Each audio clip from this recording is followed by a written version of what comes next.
As far as notes are concerned, so don't worry about that.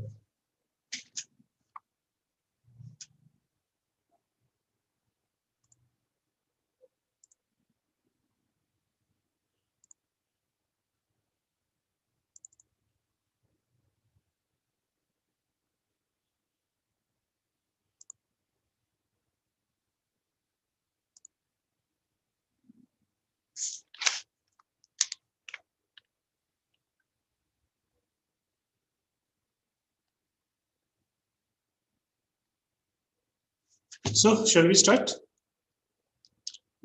It's already 10 has passed, 10 minutes has passed. So let's start. Yes, sir. If there's anyone left, he'll join us in between. And keep yourself unmute, mute or unmute, it depends on you. I mean to say that if you have any disturbance or any kind of queries, so ask me there only. No need to keep yourself mute. You can unmute yourself at any time. So from yesterday's class, it's simply that we have learned about the term fitness. So this is what already all the time we get into definitions. Though the fact is we don't have any clear-cut definition. There cannot be any perfect definition for any perfect single definition for physical fitness. Physical fitness because it includes every aspect of life.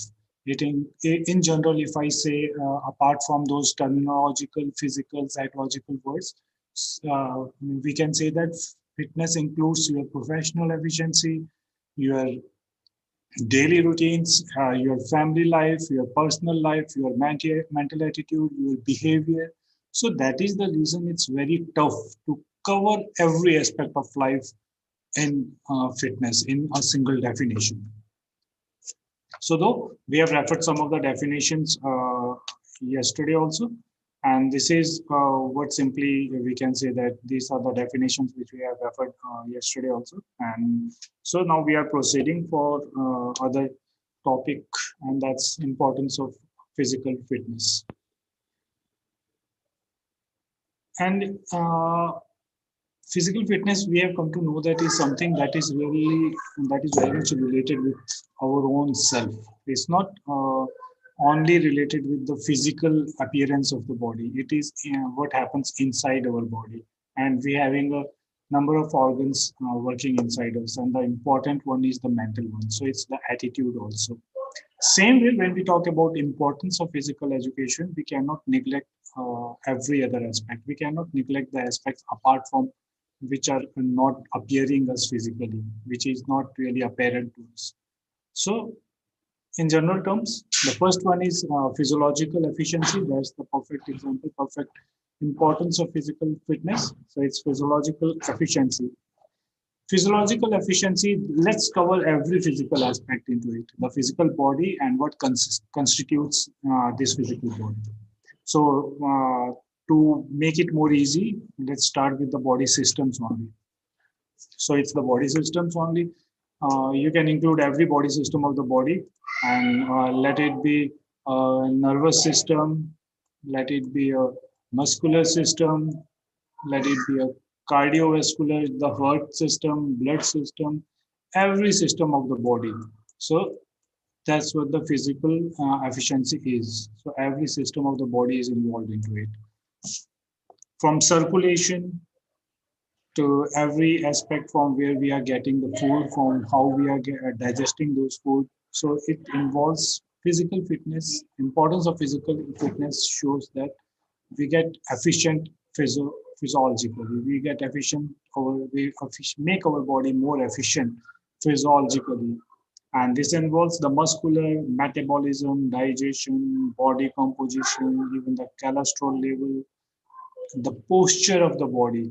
And posture of the body means your muscular abilities, your way of working, your skillful delivering of things.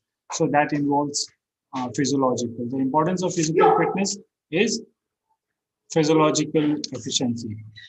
Again, if we proceed, we cannot neglect the social aspect. If you remember the figure of that athlete who is behind the ball, he is physically fit, but he is not socially acceptable.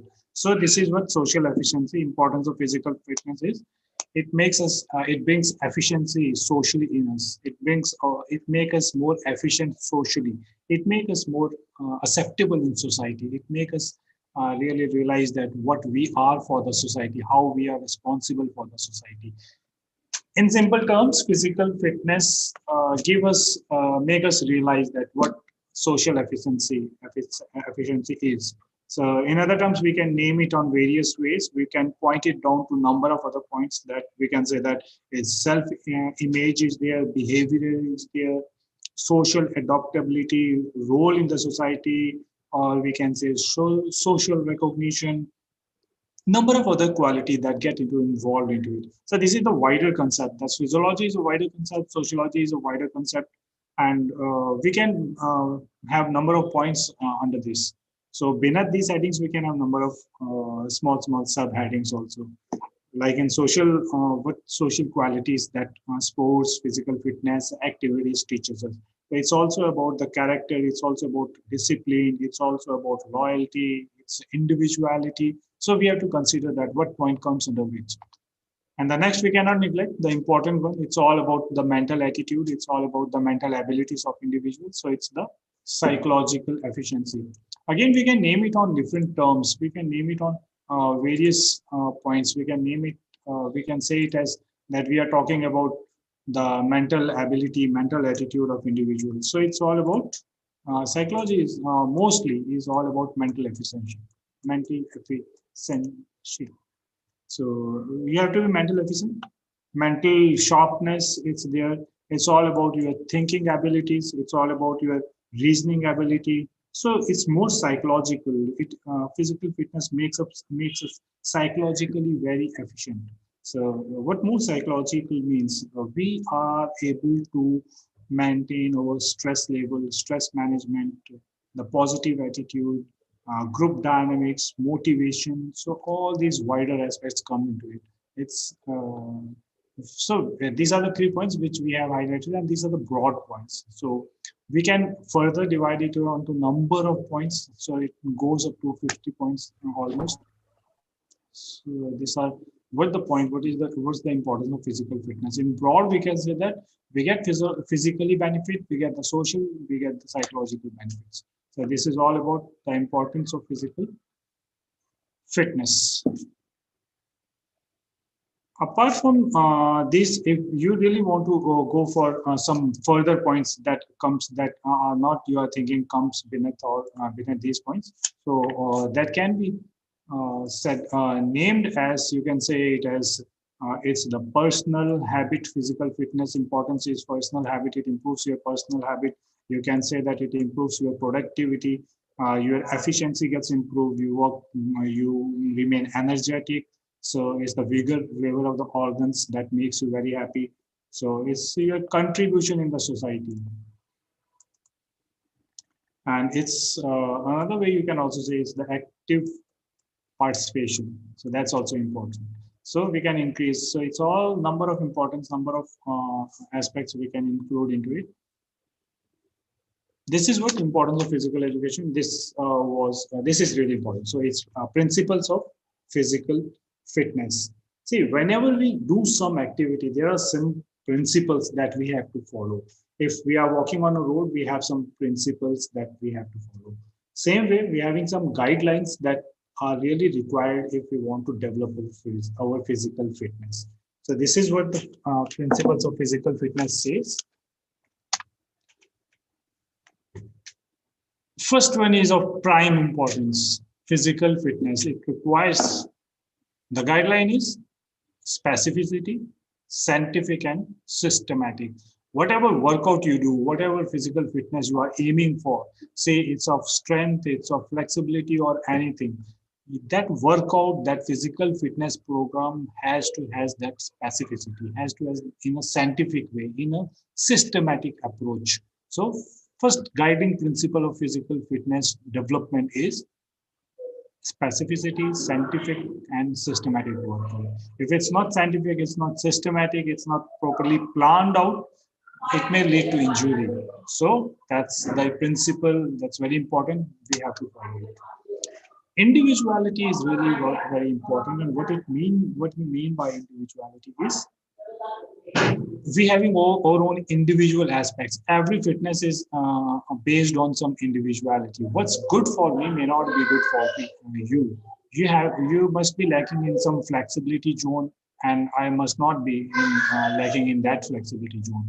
But if we perform the same exercise of flexibility, that may become injurious for you, but not for me. So that's what individual aspect is important here. So one of the important principle is individuality. That individuality has to be maintained. We have to keep in mind that it's an individual factor. Every specific exercise is based on individuality. We have to keep that in mind, that what's good for me may not be good for other. What's working good for me may not work good for other. So that individuality, whenever we perform any kind of fitness activity, we have to really be very efficient on it. Continuity is something that very obvious, that if we lose the continuity, if we don't continue the exercise, so we lose the pace, we break it down. And break it down means the muscle activity will remain, will become inefficient. So that continuity is really required. You cannot say that you run once a year only, one day in a year, and you don't continue that. So continuity is very important. Continuity is that you maintain your fitness level. To maintain that fitness level, you systematically work continuously on those working efforts. If your purpose is endurance, continuity is required. If your purpose is strength, so continuity of lifting of weight is required. So that's what the continuity is. Overload is something that says us about the also about the adaptability. Overload is if you are capable of simple example is of strength. If you are capable of lifting up 30 kg, so you don't go then you must adopt, you must have that. So 40 is the overload for you, so you must have that adaptability first, then only you can adopt the other thing. So your load is general, your load is up to, say your load is up to 30 kg, and 40 is for 40 is overload for you. Or in other words, you say that if you run 1 kilometer, that's adopted by your body. If you run 3 kilometers, that becomes the overload. So principle of overload is say, first you have to adopt the load perfectly. And if you directly go to overload or exceed your limitations, then it will be injurious. So that's what overload is. Rest and recovery is almost of the same cyclic process. Whatever you workout you do, you get fatigued, and to recover from that, you need proper rest. And proper rest, proper recovery is one of the basic principles of physical fitness. Whatever you do, you take proper rest and you take proper recovery for that. That recovery in terms of diet also, that recovery in terms of your muscle protein capability, carbohydrate reloading also. So in terms of your relaxation also. Principle of physical fitness says that rest and recovery is a guiding thing. You have to follow it. One has to has this thing in the guiding planning, in the planning, so that his body recovers properly, his body takes the rest properly, so that he goes on to further workout. And this is also related with these are also related with each other. If we say that we don't work properly, we don't rest properly, and we don't recover properly, so whatever we do, it becomes overload. So these all are interrelated also. So rest and recovery is very important as a principle of physical fitness. If individual is not participating actively, he is passive in performing any activity, he may get any injury. So that's a simple principle. Whenever you play, whenever you do any activity, so same whenever you do any kind of task, whether it's the study or any kind of task, you have to have very active. So that's activity. Active participation means you remain very alert. So this is an important principle. So this is an important principle, so that it makes you alert also, and it don't makes you injurious. So to avoid injuries, it's very important. Active participation is all your alertness. Psychological feedback, it's very important. Psychological feedback is in terms of the coach also, is in terms of the teacher, trainer, or anyone, and is in terms of the student also, the learner also. This is something that if suppose that if there is a teacher and he is teaching, so it's very important to get feedback from the students that how he is teaching, are the students getting proper attention, are they really learning into, are the communication is well. So this is something really very important. It's therefore it comes under the guiding principles of physical fitness. If the work purpose of student is something else and the training workout leading to something else, so that won't work. So it's very important to have psychological feedback. These principles are highly interrelated. These are interdependent on each other. If you go on not follow you don't follow individuality, the harm effect of that individuality, if you are not following it. So if you are not following individuality, so it will be hard for any individual, for any learner to follow other guidelines, other principles also. So these all are interrelated and these are highly systematic, highly scientific. These all have to be followed in a very efficient manner. You cannot ignore one thing and mean supersede the others. So that cannot be done.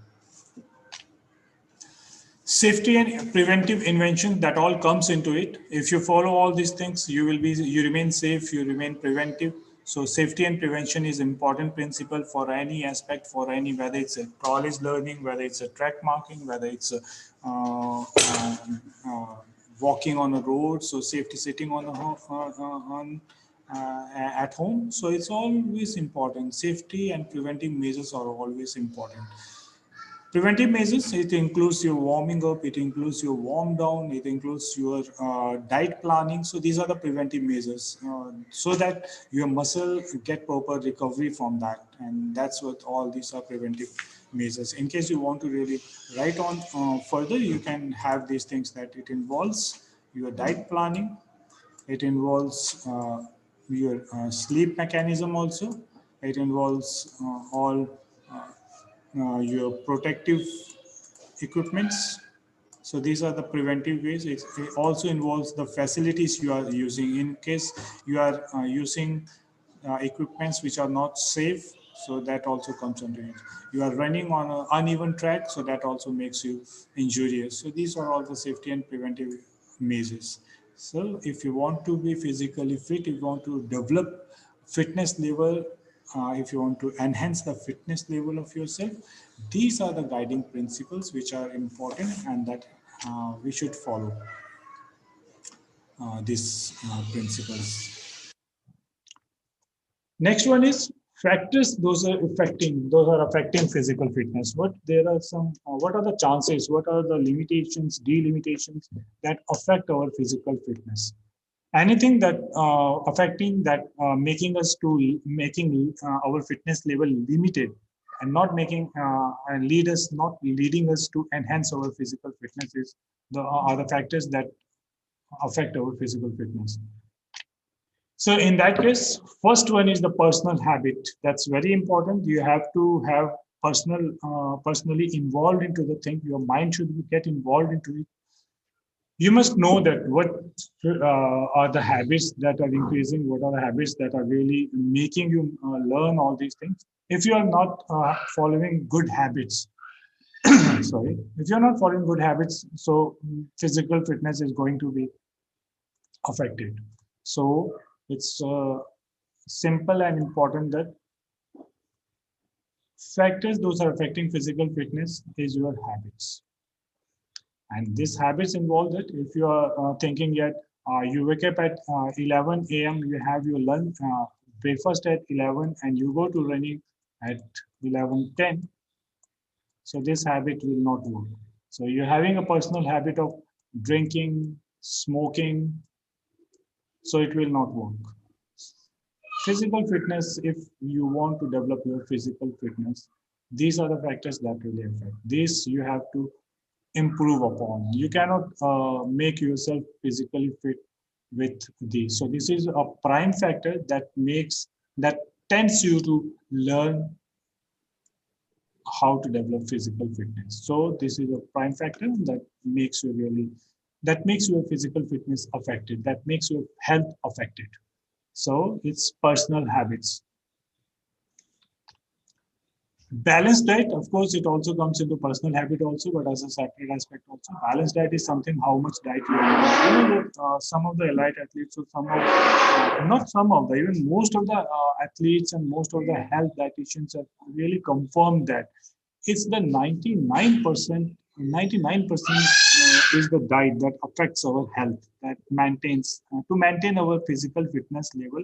It's the diet, because fitness is something that is related with physical also and the mental also. And there are foods, there are trends that making us to learn what that making us to improve our physical efficiency also and our fitness level also. So it's all about diet. There are diets that includes proteins, carbohydrates, fats. Apart from these diets which are not providing, these provides directly energy to the body. There are diets which not directly providing energy to the body, like minerals, even water, but these are equally assisting us to maintain, to get energy from the body. So proper balance in the body means you are required to you required to follow proper diet. So factors that affecting physical fitness is balanced diet. Age, you have to go as per the age. If you are under 13 or under 10, you are not really required to go for weight training. There are some particular exercises who are not preferably, who are not guided to be done by some specific age. For example, even we say that after the age of 60 years, treadmill walking is really not beneficial. That enlarges the pelvic zone of individuals because the muscle tendons, the muscle joints, all muscle and the joints all get a bit weak on that. So treadmill make us to lose that pelvic zone. So there are some age factors also that affect the physical fitness. Gender is also there. We have to must follow their specific exercise that's to be prohibited for the girls. Not prohibited is not a correct word, but that's not good for girls at a particular time. And there are exercises those are not really beneficial for the male also. So gender is also affecting factor.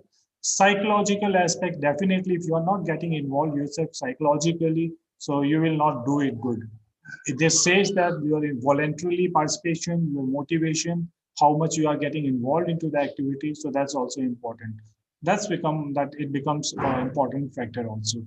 Psychological aspect is important that affects your physical fitness. How physically fit you are, that depends on your psychology also. And after all, every physical performance that is almost leaded by your psychology, your mind. So psychology is an important factor. Regular exercises, regular workout is also, it's the almost same the guiding principle that we have studied. So regularity or continuity of workout is very important. If you are not continuing yourself in physical fitness to achieve that targets, if you are not continuously maintaining those things, so you won't be able to maintain your fitness at that level, and that depromotes you. So regular exercises and workouts are also very important. Institutional curriculum program also affects if the schools are not getting, colleges are not getting involved into these kind of, not getting involved into some kind of sports activities, programs, so that affects the health of students, individuals. So individual institutional curriculum program is really important. For example, number of schools, they are not preferring sports activities. And on the other hand, there are schools who are really providing every 0 period for sports or physical or mass demonstrations. So that's also affects the things. Heredity, of course, it's an important factor, because if we simply say that heredity is the thing that psychologically also makes the people involved into physical fitness, makes the people involved into sports activities or any kind of physical activity. But apart from that, there are some other factors also. For example, we have some white fibers, we have some gray fibers inside our body, and that's hereditary. So it says that if we have white fibers, individual can run fast. If you have gray fibers, he don't run fast, but he have an endurance mode. So he can go for the cross country type of running. So hydration is an important factor. Our postural making, our eating habits all depends on these things. So heredity cannot be neglected. It's of course an important factor that affects physical fitness. Systematic is almost the kind of scientific principles that we have to follow. It has to be done in a systematic way. You cannot limber down first and then go for the warm up. You have to go for the warm up. You have to go warm up in a proper manner, in a sequential manner. So that's what if you are not following the factor, it will affect as a factor. It will affect the fitness level. It can make individual injurious. So systematic exercises are really important. Body composition and body posture is something that how your body is responding to the activities, to the diet you are taking. It's body composition is something how your whole appearance of the physical. We say that if it is an endomorphic, ectomorphic, or mesomorphic, or we can, in general terms, we say it as whether your body is an athletic type or you are some fat, you're having more fat in your body. So it also depends. So these factors also depends your fitness level. If you are really slim, you automatically get diverted towards some kind of activities. If you are tall, then also your mind setup goes to some kind of activities that are really beneficial for tall peoples. So body composition and body posture, this is also really very important. If you're having a, for example, we say that in general sports persons, that if you're having really hump at the back. So that may not be good for the shooting in basketball. So body composition, body posture, all these factors affects. And if you are tall, you will be good for spiking in volleyball. So body composition and body posture, these are the affecting factors that maintains your physical fitness level. You have to undergo these things. You have to follow whether your body composition is really working good, whether your body posture is really working accordingly. So that may lead that must lead to fitness level that an individual actually demands. Environment and professional demand is also one of the factors that maintains the physical fitness. In environmental and professional demand, specifically in the last 2 3 points, we can say that these are the general points. We are not talking about the allied athletes. These are in the general points. What happens in the school, what happens in colleges, in working hours. So the general fitness level is that the environment that is being providing. If you have a long sitting job, so that may not be individual may not be able to maintain his physical fitness. These are the factors that we that really affects the fitness level of individual, and these factors contributes in the physical fitness of any individual. It's the personal habit, balanced diet, age, gender, psychological activities, regularity of regular making of regular performing of activities, its heredity, systematic performance, your body posture, the environment you are getting. So these all affects the physical fitness. These are all the factors which determines that how much you are maintaining your fitness, how much you can maintain your physical fitness. These are the factors who are these are the deliberating factors. So to maintain physical fitness, these guiding principles and the factors, these are really very important. Apart from that, if you have any doubt in this, you can